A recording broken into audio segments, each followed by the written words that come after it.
بسم اللہ الرحمن الرحیم۔ اسلامی تاریخ۔ اللہ تعالیٰ نے قلم کو پیدا کیا۔ اللہ تعالیٰ ہمیشہ سے ہے اور ہمیشہ رہیں گا۔ ہر چیز کو اللہ تعالیٰ ہی نے پیدا کیا اور ایک دن اسی کے حکم سے ساری کائنات ختم ہو جائیں گی۔ قرآن پاک میں اللہ تعالیٰ فرماتا ہے کہ ہر چیز ختم ہو جائیں گی اور صرف آپ کی عزت و بزرگی والے رب کی ذات باقی رہیں گی۔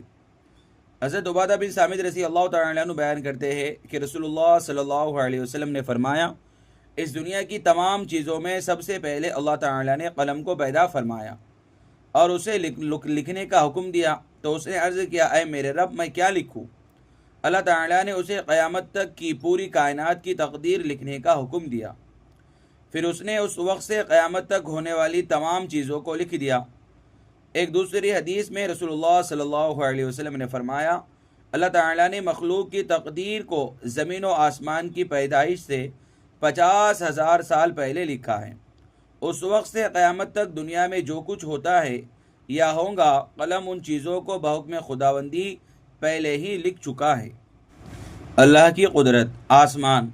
اللہ تعالیٰ نے ہمارے اوپر مضبوط آسمان بنایا، روشنی کے لیے اس میں چاند، سورج اور چمکدار ستارے بنائے، اور اسی نے بغیر سہارے کے اس کو زمین پر گرنے سے روک رکھا ہے، جبکہ انسان ہلکی سی چیز کو بھی بغیر سہارے کے روک نہیں سکتا، مگر اللہ تعالیٰ نے ہزاروں سال سے آسمان کو بغیر ستون کے روک کر اپنی زبردست قدرت کا اظہار کیا اور لوگوں کو اس میں غور و فکر کرنے کی دعوت دیتے ہوئے فرمایا، کیا وہ نہیں دیکھتے کہ آسمان کو بغیر ستون کے کیسے بلند کیا گیا؟ ایک فرض کے بارے میں چند باتوں پر ایمان لانا۔ رسول اللہ صلی اللہ علیہ وسلم نے فرمایا، جب تک کوئی بندہ ان 4 باتوں پر ایمان نہ لائے تو وہ مومن نہیں ہو سکتا۔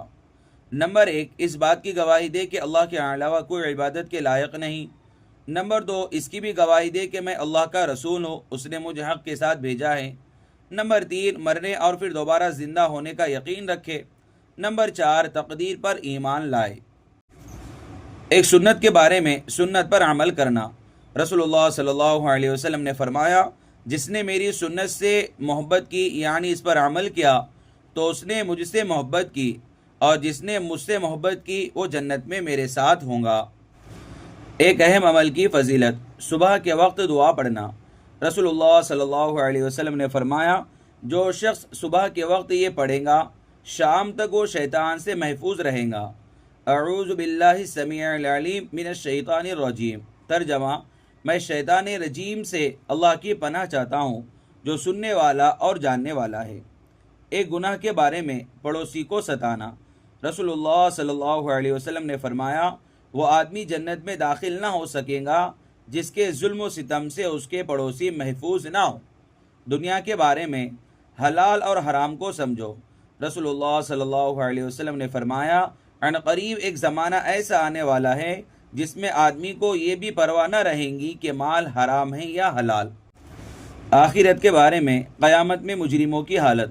قرآن میں اللہ تعالیٰ فرماتا ہے، اعمال کا رجسٹر سامنے رکھ دیا جائے گا تو اس وقت تم مجرموں کو دیکھو گے کہ وہ لوگ ان اعمال ناموں میں لکھی ہوئی چیزوں سے ڈر رہے ہوں گے اور افسوس سے کہہ رہے ہوں گے، ہائے ہماری کمبختی، یہ کیسا دفتر اور رجسٹر ہے جس نے نہ کوئی چھوٹا عمل چھوڑا ہے اور نہ بڑا عمل، سبھی اس میں محفوظ ہے۔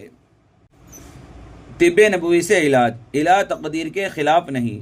حضرت ابو خزامہ رضی اللہ تعالیٰ عنہ بیان کرتے ہیں کہ ایک شخص نے رسول اللہ صلی اللہ علیہ وسلم سے عرض کیا، اے اللہ کے رسول، ہم لوگ جو جھاڑ پھونک اور دواؤں کا استعمال کرتے ہیں اور پرہیز کرتے ہیں تو اس سے تقدیر الہی کی مخالفت تو نہیں ہوتی؟ رسول اللہ صلی اللہ علیہ وسلم نے فرمایا، یہ بھی تقدیر الہی ہے۔ قرآن کی نصیحت۔ قرآن میں اللہ تعالیٰ فرماتا ہے، یہ کلام بڑے رحمان اور نہایت رحم کرنے والے کی طرف سے نازل کیا گیا ہے۔ یہ ایک ایسی کتاب ہے جس کی آیتیں صاف صاف بیان کی گئی ہے۔ ایسا قرآن ہے جو عربی زبان میں ہے، ایسے لوگوں کے لیے جو سمجھدار ہے۔ یہ قرآن خوشخبری دینے والا اور عذاب سے ڈرانے والا ہے۔